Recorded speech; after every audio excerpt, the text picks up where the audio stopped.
একটা ছেলে একটা মেয়েকে ভালোবাসে, মেয়েটাও ছেলেটাকে ভালোবাসে, তাদের অনেক দিনের সম্পর্ক, 5 বছরের রিলেশন। 5 বছর পর হঠাৎ করে ছেলেটা মেয়েটাকে ফোন দিল। ফোন দিয়ে বলতেছে, আজকের পর থেকে তোমার সাথে আমার কোনো রিলেশন নাই, আজকের পর থেকে তোমার সাথে আমার ব্যাকআপ, কারণ তোমার চেয়ে অনেক সুন্দরী স্মার্ট একটা মেয়ে আমার প্রেমে পড়ে গেছে। সুতরাং আজকের পর থেকে তুমি আমাকে আর কখনো ফোন দিয়ে বিরক্ত করবা না। বলেই ছেলেটা ফোনটা রেখে দিল। মেয়েটা ফোন রেখে কান্না করতে, কি বললা কি বললা কি বললা বলেই কান্না শুরু করে দিল। সেটা কি করলো, সে কিভাবে পারলো? আমি তার জীবনে এত বিশ্বাস করছি, এত ভালোবাসছি, আমার জীবনের সবচেয়ে বেশি বিশ্বাস আমি তারে করছি। কত মানুষ আমাকে না করছিল, আমি তারপরও কারো কথা শুনি নাই। সে কিভাবে আজকে পারলো আমাকে এই কথা বলতে যে আমার সাথে তার কোনো সম্পর্ক নাই? এই কথা কে ভাবছে? মেয়েটা। কে ভাবছে? আচ্ছা, এই কথা ভাবতেছে যে তার কষ্ট কি বাড়তেছে না কমতেছে? তার কষ্ট কি বাড়তেছে না কমতেছে? কে তৈরি করছে কষ্টটা? সে নিজেই তৈরি করছে। কে তৈরি করছে? ছেলে তো কথা বলে রেখে দিছে। এইবার মেয়েটা ভাবতেছে, আমার বান্ধবী যারা তারা অনেকবার আমাকে না করছিল, তার সম্পর্কে খারাপ বলছিল, আমি তাদের কোনো কথা বিশ্বাস করি নাই। এখন আমি বান্ধবীদের সামনে কিভাবে যাব, তাদের সামনে কিভাবে মুখ দেখাবো? বান্ধবীরা যখন দেখবে সে আরেক মেয়ে নিয়ে ডেটিং এ যাচ্ছে, এটা আমি কিভাবে মেনে নিব? এই চিন্তা করতেছে কে? মেয়েটা। কষ্ট কি বাড়ে নাকি কমে? কে তৈরি করছে তার ভিতরের এই কষ্ট? ছেলেরা তো সম্পর্ক নাই বলেই রেখে দিছে। কষ্টের পরিমাণ এতটাই বেড়ে যাচ্ছে, এখন তার কাছে মনে হয় মৃত্যুর যন্ত্রণাও এত যন্ত্রণাদায়ক না, যতটা যন্ত্রণা তার মধ্যে তৈরি হচ্ছে। সে ভাবতেছে কালকে যখন দেখবো আরেকটা মেয়ে নিয়ে সে আমার সামনে দিয়ে যাচ্ছে, আরেকটা মেয়ের গলার মধ্যে সে হাত দিয়ে ধরছে, এটা যখন আমি দেখবো আমি কিভাবে মেনে নিব তার সামনে আরেকটা মেয়েকে? কষ্ট কি বাড়ে না কমে? যন্ত্রণা তার এতটাই ভিতরে তৈরি করছে, এখন একটা রশি আনতেও তার ভয় লাগে না। সে ভাবতেছে আমার যখন বিয়ে হবে অন্য কোথাও, একসময় আমার হাজবেন্ড জেনে যাবে, শ্বশুর শাশুড়ি জেনে যাবে তার সাথে আমার সম্পর্ক ছিল, আমি কিভাবে তাদের সামনে মুখ দেখাবো? বিয়ে কি তার হইছে? এটা কে ভাবতেছে? কষ্ট কি বাড়ে না কমে? তার যন্ত্রণা এতটাই বেড়ে গেছে, এখন এই রশি ফ্যানের মধ্যে ঝুলাইতেও তার যন্ত্রণা লাগে না, যতটা যন্ত্রণা তার ভিতরে সে তৈরি করে ফেলছে। সেবার আল্লাহকে, সৃষ্টিকর্তাকে বকাবকি করতেছে, হে আল্লাহ, তুমি কেন আমার প্রতি এত অবিচার করলা? কেন আমার প্রতি এত অন্যায় করলা? কেন তুমি আমারই দেখলা এত কষ্ট দেওয়ার জন্য? কেন তুমি আমার সাথে এই কাজ করলা? কষ্ট কি বাড়ে না কমে?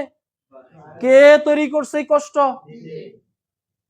তার যন্ত্রণা এতটাই বেড়ে গেছে, এখন মৃত্যুর যন্ত্রণাও তার কাছে যন্ত্রণা মনে হয় না, গলার মধ্যে রশি ঝুলাইতেও তার আর কষ্ট হয় না। ইন্না লিল্লাহি ওয়া ইন্না ইলাইহি রাজিউন। এইভাবে করে আমাদের কি অনেক আত্মহত্যার ঘটনা কি ঘটে নাকি ঘটে না? একটু চিন্তা করেন, ঘটনাটা একটু ভিন্ন ভাবেও ঘটতে পারত, একটু ভিন্ন ভাবেও ঘটনাটা ঘটতে পারত। ছেলেটা মেয়েটাকে ফোন দিয়েছে, আজকের পর থেকে তোমার সাথে আমার আর কোনো রিলেশন নাই, আজকের পর থেকে তোমার সাথে আমার ব্যাকআপ, কারণ তোমার চেয়ে অনেক সুন্দরী স্মার্ট একটা মেয়ে আমার প্রেমে পড়ে গেছে, আজকের পর থেকে আমার তার সাথেই সম্পর্ক। কথাটা বলেই ছেলেটা ফোনটা রেখে দিয়েছে। মেয়েটা ফোনটা রাখার পরেই সে বলতেছে, যাক, যা বাঁচাটাই না বেঁচে গেলাম, যা বাঁচাটাই না। সাথে সাথে একটা জায়নামাজ বিছায়া 2 রাকাত নফল নামাজ আদায় করে আল্লাহর কাছে শুকরিয়া জ্ঞাপন করছে, হে আল্লাহ, তুমি যে রহমানুর রহিম, তুমি যে অসীম দয়ালু, তুমি যে দয়াশীল, তুমি যে ক্ষমাশীল, তুমি এটা আবারও প্রমাণ করলা। তুমি তার সাথে বিয়ে হওয়ার আগেই তার আসল মুখোশটা আমার সামনে উন্মোচন করে দিলা। যদি তার আসল মুখোশটা আমার বিয়ের পরে দেখতাম, তাহলে আমার জীবনটাই শেষ হয়ে যেত। তুমি যে আমাকে রহমত দিয়েছো, তুমি যে আমাকে ক্ষমা করছো, তুমি যে রহমানুর রহিম, অসীম দয়ালু, তুমি প্রমাণ করলা। আমি তোমার কাছে আজকে শুকরিয়া জ্ঞাপন করি নামাজ আদায়ের মাধ্যমে। মেয়েটা এবার যে বান্ধবীদেরকে নিয়ে টেনশনে ছিল, এই বান্ধবীদেরকে ফোন দিছে। ফোন দিয়ে বলতেছে, আজকের দিনটা আমার জীবনে সবচেয়ে আনন্দের দিন, আজকের দিনটা আমার জীবনে সবচেয়ে খুশির দিন। এই আনন্দের দিনে আমি কিছু মানুষকে নিয়ে ট্রিট দিতে চাই, তোরা আমার কাছের মানুষ, তোদেরকে আমি ট্রিট দিব। বলে এই কিপটা বান্ধবী ট্রিট দিবে? এইবার ট্রিট দিছে, খাবার, ভালো ভালো খাবার খাওয়াচ্ছে। বান্ধবীরা বলতেছে, তুই তো কোনো সময় খাওয়াস না, আজকে কেন এত আয়োজন করে খাওয়ালি? তখন বান্ধবীদেরকে বলল যে তোদের জীবনের সবচেয়ে বড় দুর্ঘটনা থেকে যেদিন বাঁচস ওই দিনটা কি তোদের আনন্দের না কষ্টের? বলে অবশ্যই আনন্দের। তাহলে আজকের দিনটা আমার জীবনের সবচেয়ে আনন্দের দিন, কারণ আজকে আমি জীবনের সবচেয়ে বড় দুর্ঘটনা থেকে বাঁচতে পেরেছি। কি দুর্ঘটনা? এই যে 5 বছর যার সাথে সম্পর্ক ছিল, সে আজকে আমাকে বলতেছে আমার সে সুন্দরী মেয়ে নাকি সে পেয়ে গেছে, আমার সাথে তার ব্যাকআপ, তার আসল চেহারা আমার বিয়ের আগে আমি দেখে ফেলছি। যদি তার সাথে আমার বিয়ে হওয়ার পরে আসল চেহারাটা দেখতাম, আমার জীবনটাই কিন্তু ধ্বংস হয়ে যেত। তাহলে আমি আমার জীবনের সবচেয়ে বড় দুর্ঘটনা থেকে বাঁচতে পেরেছি, এই জন্য আমি চিন্তা করছি কিছু মানুষকে খাওয়াবো এই উপলক্ষে। তো তোরা যেহেতু কাছের, এই জন্য তাদেরকে নিয়ে পার্টি দিলাম। একই ঘটনা, একই ঘটনা, ভাবনার জগতের দুটি ভিন্ন ভাবনা।